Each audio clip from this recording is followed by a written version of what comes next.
Váyanse preparando para lo que es esta sesión. Básicamente, EBM, ¿sí? La gestión basada en evidencias como enfoque clave. Primero que nada, ¿cuál es la definición de EBM? ¿Sí? O Evidence Based Management. Consiste en tomar decisiones basadas en la mejor evidencia disponible. Y ojo con esto que está marcadito en negritas. Es la mejor evidencia disponible, integrando datos fiables y relevancia de diversas fuentes. Este enfoque busca eliminar decisiones basadas en intuición, opiniones personales o modas pasajeras. O sea, este enfoque mata el enfoque HIPPO, por ejemplo. El enfoque HIPPO, ¿de qué consta? Básicamente, lo que propone el enfoque HIPPO es que algún experto dentro de la organización, dentro de la empresa, supone algo que el mercado quiere. Entonces, EBM nos empuja mucho eso, a buscar la mejor evidencia posible. ¿Para qué? Para eliminar las suposiciones. Para mí hay varios cánceres en la organización. El primero son los reprocesos, que yo siempre le llamo el cáncer silencioso. Pero el segundo son las suposiciones. Matan a la organización, ¿sí? Porque nos hacen inferir en decisiones muchas veces equivocadas. Entonces, EBM mata eso.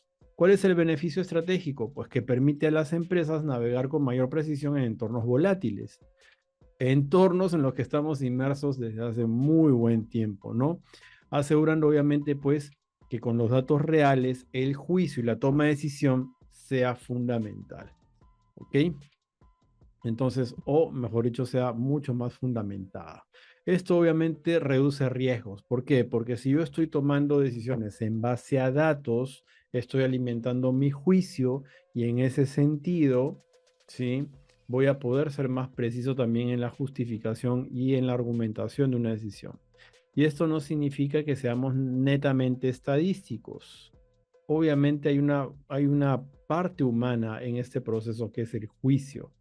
Si no, pues sencillamente usamos una IA generativa y que corremos los datos y que apliquen estadística y en base a las desviaciones estándares y a todas las métricas que hay en estadística, decimos, esta es la mejor decisión. No siempre es así. ¿Sí? Si no, sería más fácil tomar decisiones, ¿no? Y no habrían gerentes en las organizaciones, tampoco habrían líderes. Entonces, sí, hay una parte de juicio, ya no tanto de intuición, sino de juicio, en base a todo lo que tengo, qué decisión voy a tomar. ¿Cuál es la relación con Business Agility? Se complementa perfectamente, pues provee un marco que responde de manera rápida, pero informada a cambios de las condiciones del mercado, que es algo que propone justamente la agilidad. ¿Cuáles son las fuentes de evidencia? ¿Sí? Para integrar una perspectiva hay que buscar diferentes fuentes. La primera es la evidencia de los practitioners. ¿Qué es esto? Los miembros del equipo, los líderes, aportan experiencia práctica adquirida en situaciones similares. Aunque subjetiva, esta perspectiva es valiosa. ¿Por qué? Porque es parte también de la validación, inclusive en investigación científica también se aplica esto, ¿no? Entonces, este es, digamos que el primer punto de partida, ¿no? Las experiencias pasadas. No hay métricas, sí es correcto, no hay métricas, pero las experiencias también pueden contar, ¿no? En el sentido que nos van a permitir también medir las posibles consecuencias o riesgos. Sobre todo cuando ya les ponemos escala, ¿no? Del 1 al 10, según tu juicio, ¿sí? ¿Cuán probable crees que sea esto? ¿O cuál crees que sería el impacto de esto? O de pronto, ¿cuáles serían cambiando la pregunta, ¿cuáles crees que serían, estimas los beneficios, ¿no? Entonces, hay cierta parametrización. Hasta aquí con la evidencia número uno. ¿Se parece mucho al estilo de toma de decisiones convencional? Por supuesto que sí, pero se complementan con otras cuatro más. Literatura científica, por ejemplo, ¿no? Proporcionar datos empíricos que generalmente son de diferentes fuentes van a ayudar mucho esto. Por supuesto, pues el dato va a ser de mayor o menor relevancia según la metodología que se aplicó para extraer la información. No solamente para capturar el dato, sino también la calidad del análisis que hay detrás va a influir muchísimo. Otro punto importante para conseguir evidencias es justamente los datos organizacionales, es decir, información interna como KPIs, claves, nos van a ayudar mucho porque van a aportar una evidencia tangible. Claro, aquí hay que ser claros en los datos organizacionales, hay que mirarlos con pinza. ¿Por qué? Porque si de pronto venimos de un modelo de gestión como KPI o Balance Scorecard, es muy probable que hayan existido o existan silos de poder. Entonces, ¿cuál es el problema de KPI? Si siempre lo digo, imagínense que ustedes están frente a mí en una mesa, ¿de acuerdo? Nos estamos mirando y yo agarro de pronto mi cuaderno, permítame que por aquí está escrito, yo agarro de pronto mi cuaderno y les pinto un número, ¿no? Les escribo un número y lo pongo sobre la mesa, pongo el cuaderno sobre la mesa y de pronto yo les digo, ¿ustedes qué número ven? Usted me dice, Fabio, nosotros vemos un 6 y yo les digo, yo veo un 9. ¿Qué quiere decir esto? Que sobre un mismo dato los KPIs lamentablemente te generan más de una interpretación. ¿Por qué? Porque no están necesariamente articulados unos con otros. Algo que se hace, por ejemplo, OKR, te genera vínculos, cadencias, ¿no? Entonces, ¿qué ocurre? Sencillamente están ahí, ¿no? Sobre un dato, pero con una interpretación diferente. O peor aún, hay veces sobre una misma situación hay datos distintos. Cuando hablamos de datos organizacionales, hay que tener bastante escepticismo, ¿sí? Y esto del escepticismo es algo que se aplica muchísimo en la agilidad. Ser juiciosos con los datos, ver los dos lados de la moneda. ¿Sí? Otra fuente de evidencia son los stakeholders. ¿Cuáles son sus preocupaciones? ¿Sí? ¿Cómo impactan sus decisiones en la organización? Y aquí lo hablo de diferentes perspectivas: capital humano, finanzas, infraestructura tecnológica, ¿sí? Impacto de oportunidades de negocios.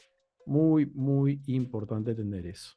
Y otro tema muy importante para tener fuentes de evidencia es tener equilibrio entre las fuentes, o sea, asegurarse que las decisiones más robustas y contextualizadas estén así, ¿no? Bien argumentadas y si es posible, cuando hablamos de equilibrio de fuentes, que sencillamente busquemos discrecionalmente o adrede dos puntos de vista o dos enfoques contrapuestos, pero bien sustentados. ¿Para qué? Para tener una visión holística. Y eso también se aplica en agilidad, ¿sí? Para tener una visión mucho más amplia de las cosas. Evaluación crítica de las evidencias. ¿Qué hay que tener aquí presente? Básicamente la importancia y la calidad de la evidencia, preguntas claves para evaluar, criterios de relevancia y uso de herramientas para la evaluación. Por ejemplo, cuando hablamos de importancia de la calidad de la evidencia, ¿sí? No toda la evidencia es confiable. Hay que evaluar su origen, su relevancia, el método cómo se extrayó y el juicio de la persona que de pronto redactó un informe, un libro, un paper o un análisis al respecto. Luego, también es importante preguntas claves para evaluar. ¿Cómo se recolectó la evidencia? ¿Es representativa del problema o solamente estoy acopiando datos porque no tengo una idea clara? ¿Sí? Está libre de sesgos o errores metodológicos, un poquito lo que decía, ¿no? Otro punto importante son los criterios de relevancia, ¿sí? Que te permite, la evidencia debe ser pertinente al contexto y objetivos organizacionales. O sea, realmente esta información me va a servir para tomar una mejor decisión o de pronto me está estableciendo un sesgo, ¿sí? Y por supuesto herramientas para evaluación como checklist, ¿no? O PICOT, que trata básicamente de generar población, intervención, comparación, resultados y contexto. Entonces, todo esto va a ayudar, ¿sí? Va a ayudar a evaluar la criticidad de la evidencia. En temas de transformación digital, por ejemplo, ¿sí? Un experto graba un video en YouTube hablando de transformación digital en base a un paper que leyó de McKinsey. Y esto es real, lo he visto. Y de pronto, ¿qué ocurre? McKinsey conoce su negocio, sabe su target, sabe a qué empresa se va, sabe obviamente manejar la información y el conocimiento, es parte de su negocio. Esta información que buenamente se difunde será aplicable para todas las empresas de Latinoamérica. Ahí viene la parte de la escepticidad, ahí viene la parte de ser escéptico, ¿sí? El tema de BM es un enfoque muy práctico que nos ayuda justamente a reforzar ese componente que requiere la agilidad, que es tener una visión holística, pero a la vez escéptica. Si ustedes se dan cuenta, al hablar de gestión de objetivos, el primer punto de partida es la gestión del mindset. ¿Cómo estoy evaluando yo los objetivos? ¿Cómo voy a evaluar los resultados claves? ¿Cómo voy a evaluar las acciones que se van a dar para alimentar los resultados claves? Es fundamental, es muy importante. ¿Qué más hay por acá? Pues tomar decisiones bajo incertidumbre implica buscar la mejor evidencia disponible, es un poco lo que he estado conversando. Interacciones claves de éxito, que es básicamente aplicar ciclos cortos. Y esto es una constante en la agilidad. ¿Por qué? Porque es la forma más práctica de levantar información, tener feedback y hacer ajustes, iterar, ¿sí? Incorporar herramientas como la regla de Bayes, que es una regla estadística en donde tú partes de una hipótesis inicial y en la medida en que vas sumándole hallazgos, vas incrementando o reduciendo la probabilidad de que esa hipótesis se cumpla. ¿Qué más? Adaptabilidad frente a la incertidumbre, ¿sí? Un marco iterativo basado en evidencia ayuda a las organizaciones a responder ágilmente sin comprometer la calidad de sus decisiones. ¿Ok? Listo. Un caso práctico, un ejemplo para afirmar más esta parte, ¿sí? Durante una crisis económica, una organización utiliza datos internos, ventas históricas, pone, combinados con análisis de tendencias de mercado para ajustar sus prioridades, monitoreando el impacto de ciclos mensuales para adaptarse rápidamente. ¿Qué faltaría a lo que acabo de leer?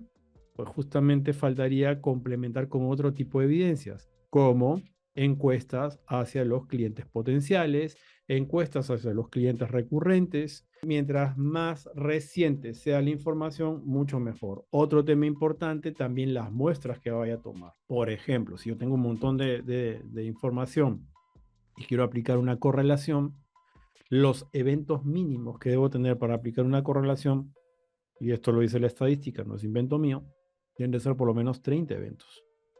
Construcción de capacidades organizacionales para el EBM. Primero, capacitar líderes y equipos, muy importante, ¿sí? Hay que desarrollar habilidades en cuanto a exploración de información, juicio, ser juicioso sobre la calidad de la información, un poco de escepticismo, como mencionaba hace un rato, va a ayudar muchísimo. Promover una cultura de aprendizaje continuo. De hecho, EBM es una buena herramienta, una buena práctica que nos va a permitir de manera, digamos que de manera gradual ir ayudando a nuestros equipos para que vayan a la zona de exploración. Algo que muchas veces le cuesta a mucha gente, ¿no? Entonces, ok, no vas a experimentar, tranquilo. No vas a tener el riesgo de que fracases y que te hagan bullying porque en tu cabeza te estás haciendo la novela tú solo. No, sencillamente ayúdame a recopilar información para que tomemos decisiones en conjunto. Tienes ahí una estrategia para ir generando early adopters y con esto puedes ir desarrollando un equipo comprometido de cara a lo que vas a hacer más adelante. Y en este caso sería pues gestión de objetivos, procesos, o sea, todo un trabajo de business agility completo. Lo puedes hacer empezando por ahí. ¿Ok? ¿Qué más? Infraestructura de soporte, muy importante. ¿Qué tecnología tenemos? Algo, por ejemplo, que he visto cuando se implementan Key Results con OKR, ¿no?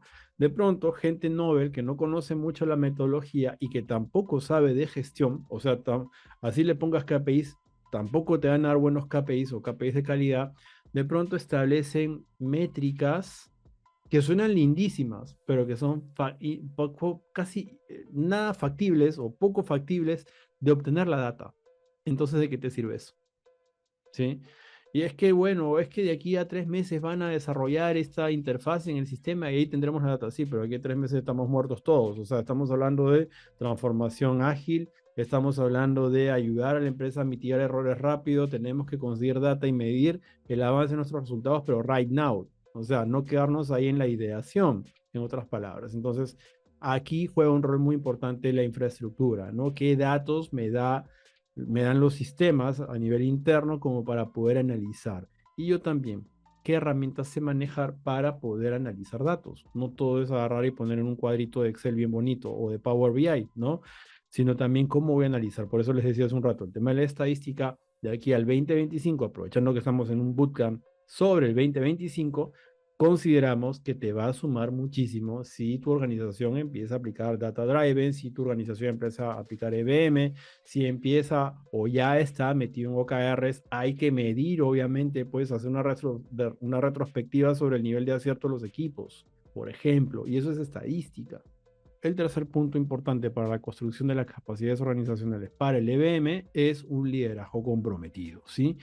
Tienen que integrarse, tienen que estar ahí, ¿no? Muy comprometidos con todo lo que se va a hacer y no hacer eso de que, ok, que lo haga el equipo y yo me dedico a otras cosas porque estoy ocupado. No, no puedes, no va a funcionar. Es mejor que haya un liderazgo comprometido para que justamente se logre esa gestión del cambio que estamos buscando.